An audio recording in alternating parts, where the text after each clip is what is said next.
ficou escrita aqui na minha cabecinha. Aí eu falei, eu vou deixar assim, né? Vou deixar assim porque ela vai ser escrita nas páginas do momento, nas páginas que existem dentro de cada um de vocês.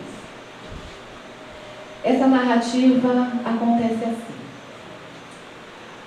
Havia um pai de família, um homem, e ele estava muito amargurado, muito revoltado, porque ele estava passando por problemas no trabalho de muita pressão. O ambiente de trabalho sempre é um ambiente muito importante. E ele passava por muita opressão, não se sentia com a sua autoestima elevada, estava sendo cobrado, se sentia inseguro, sentia medo. E o medo, ele traz agressividade. Não se engane. Muitas vezes quem está com muito medo age de forma agressiva. E ali é medo. E esse homem estava assim. E aí ele chegava todo dia em casa, ele tinha uma esposa e 2 filhos pequenos. E ele chegava em casa com aquela amargura, com aquela revolta, com aquela dificuldade, com aquela ira dentro dele. E os filhos pequenos, eles faziam a festa, eles queriam conversar, queriam contar coisas. Eles queriam ter a atenção daquele pai.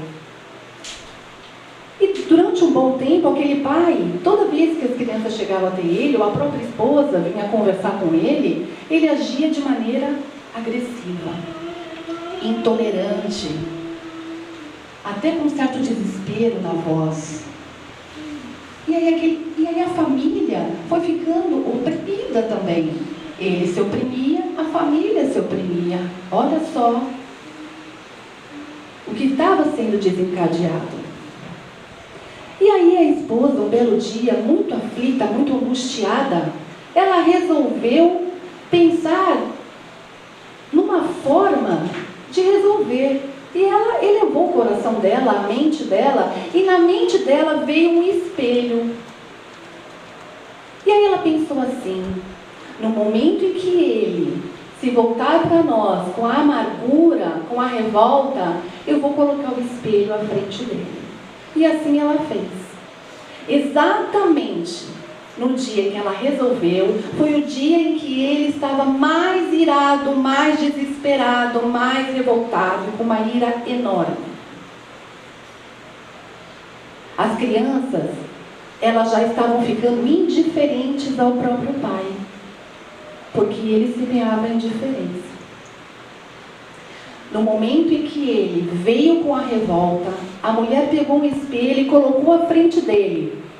Ele levou um susto, olhou para a própria imagem e a viu distorcida. E aí olhava para aquela imagem e dentro dele, é como se o peito dele rasgasse em 10 pedaços. Ele se viu a própria ira, viu a própria amargura, viu o próprio desespero, viu a própria revolta. E aí ele resolveu ir para um canto, sentar e chorar. Ele chorou como uma criança. Aquela criança íntima que existe em cada um de nós. Aquela criança íntima que sente medo, que sente dor, que sente frustração. Não é assim? Que se revolta quando não recebe aquilo que deseja, que quer. A nossa criança íntima. A nossa criança íntima que precisa também ser educada, né? Em corpos adultos. Porque a evolução, ela é infinita. O aprendizado é para todos os dias e todas as horas. E aí então aquele homem chorou.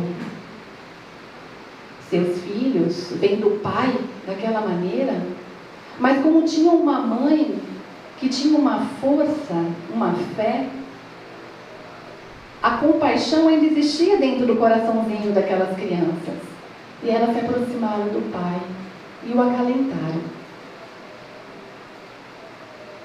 Essa narrativa é apenas para elucidar um pouco, talvez uma passagem muito verdadeira. Talvez alguns de vocês conheçam uma história parecida como essa. E aí então a gente deve refletir o que esse pai estava exemplificando para a sua família. Mas também devemos refletir o que essa mãe estava exemplificando para a sua família. O papel de cada um na semeadura do amor. A semeadura do amor, do exemplo, não existe ingratidão, não existe cansaço. Não é verdade? O amor não se cansa, jamais. Não existe ingratidão nunca. Não devemos mesmo perder o nosso olhar para o outro. Sejamos pais de família, mães, filhos, avós, irmãos. Sejamos professores, sejamos médicos, educadores, sejamos de qualquer profissão. Em todo lugar que estejamos no exemplo de Jesus. Ele nos mostrou o caminho. O caminho, às vezes, é de espinhos. Mas nós temos como nos curar a cada dia. Porque curar as emoções da raiva, da ira, da mágoa, é cuidar do nosso espírito, da nossa alma e do espírito e da alma do outro.